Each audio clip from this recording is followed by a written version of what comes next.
What's up, guys? Welcome back to another video.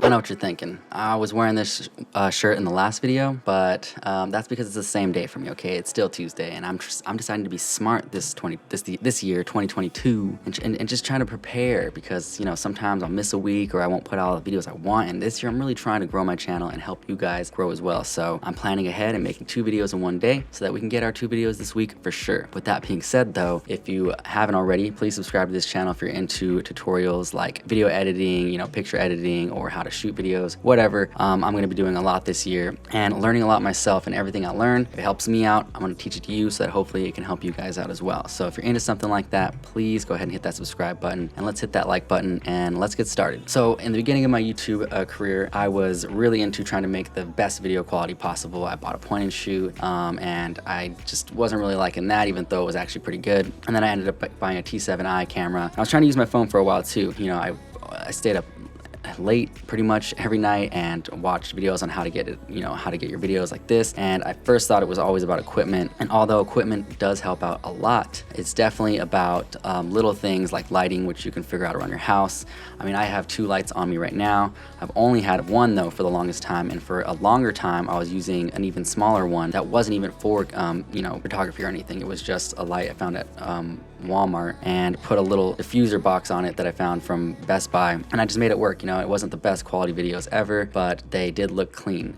But when I would upload those videos, they didn't look as clean as when they did on my computer or my laptop or whatever. So I did a little bit more investigating and found out that YouTube doesn't give smaller creators like the bandwidth or something to make their videos look as nice as they are before you upload them. It actually compresses them a little bit and makes them look a little bit less quality than what you were looking at on your phone or on your computer or whatever. So I did some research on that and figured out. So basically what you're going to want to do is, here, I'll pull up a screen here. This is one of my videos. I shot this video. It was in 1080p when I shot it, 60 frames a second or 30 frames a second, doesn't really matter. You're going to want to make sure that your frame rate down here is, well, first, before we get into that, basically what I found out was that YouTube will compress your videos and make it a little bit less quality. So if I uploaded it in 1080p, it's going to compress it to 720p. So they told me to just always export it in 4K. Even if your video is not 4K, it's not going to mess it up or anything, and it will compress it down to the 1080p that your video already was at, and that's what what you want it at. So basically what you want to do here is you want to export your video in 4K. It's up to you on the 24 frames or the 30 frames per second. I think a lot of people say it's more cinematic when you do 24 frames. I always do 30 frames. It seems to be like the standard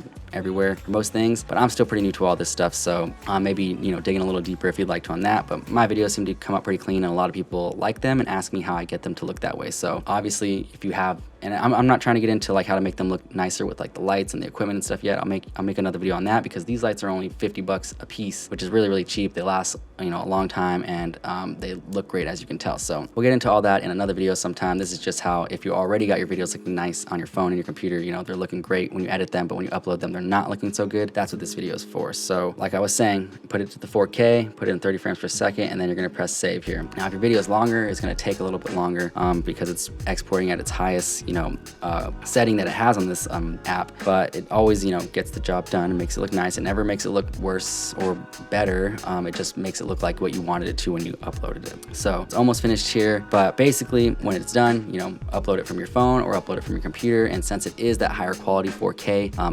export setting, it's going to compress it down to the 1080p and look a lot nicer. So try that out, guys. Let me know if it helped you out. If it did and you haven't subscribed, please hit that subscribe button. If you like this video and you think you can help out somebody else, please just hit that like button and help get it out there for more people so that we can all have the best quality videos on YouTube. All right, guys. Well, I hope this helped again, and I'll see you next time. Peace out.